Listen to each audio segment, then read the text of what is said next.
What do you mean? By Hélène Gaonac'h. Today, what is a force? Imagine that you notice through the window a large sofa abandoned on the sidewalk. Then you notice a neighbor moving it. Do you see the force he applies? How do you know he's applying a force? Because you observe the effect of the force on the couch, its motion. In fact, what you observe is that from rest, the sofa is being set in motion. You now observe that your neighbor has a friend who comes to help him push. Yes! Do you observe a change there through the window? Of course, the sofa is accelerating now. The speed is increasing. So you've noticed through your window the effect of external forces, those of the neighbor and his friend. While at rest, the sofa was set in motion.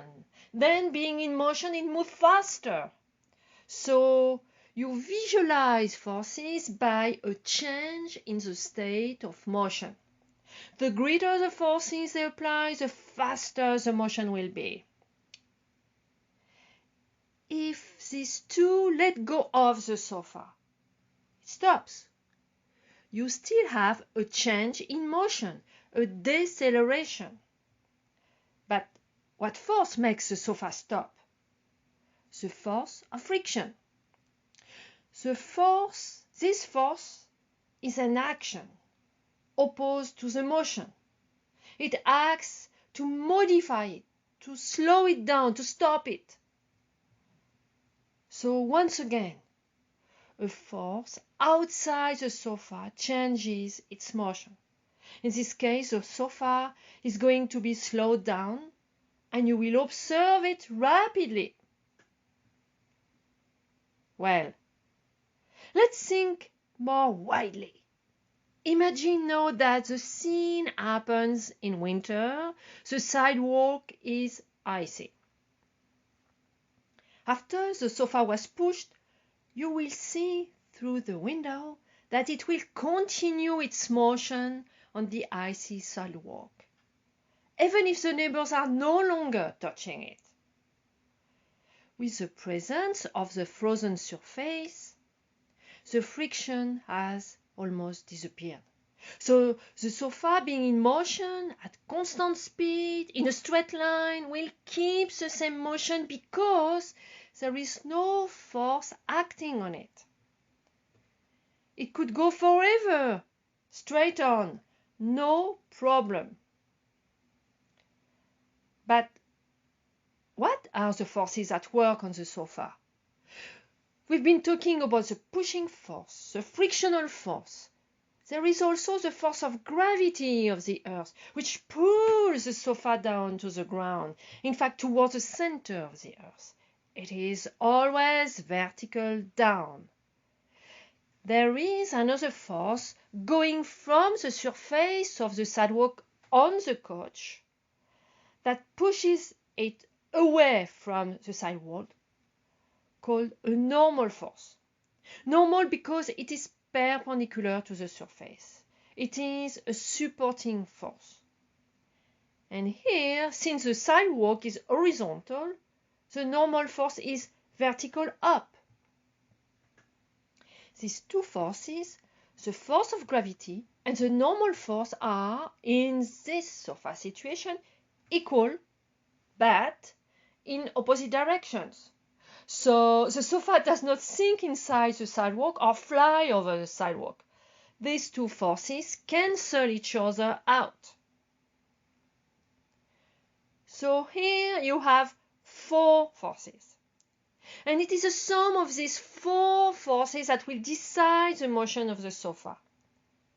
We speak of the resultant force or the net force. What happens in the horizontal? If the net force is positive, the sofa will accelerate. If the net force is negative, that means opposite to the motion, the sofa will decelerate. And what if the net force is zero? Well, if no force is acting on the sofa, or if the forces acting are cancelling each other, the sofa will continue with the same speed, straight on. So for the moment, for today, remember that a force can be the action of pushing, of pulling, of twisting. It manifests as a change in the state of the motion. If the object is at rest, it will start to move. If the object is already moving, with this force acting on it, it can speed up or slow down. 2. If an object is moving in a straight line at constant speed, and if there is no force acting on it, not even friction, it will continue straight ahead with the same uniform linear motion. 3. A force can be big, can be small, to the right, to the left. You need to know its magnitude and direction. A force is expressed in newtons. So, what is a force in the end? An action that allows a motion to be modified in its speed or direction. Now, find your own example of forces while you are closing the curtains on the window. Bye!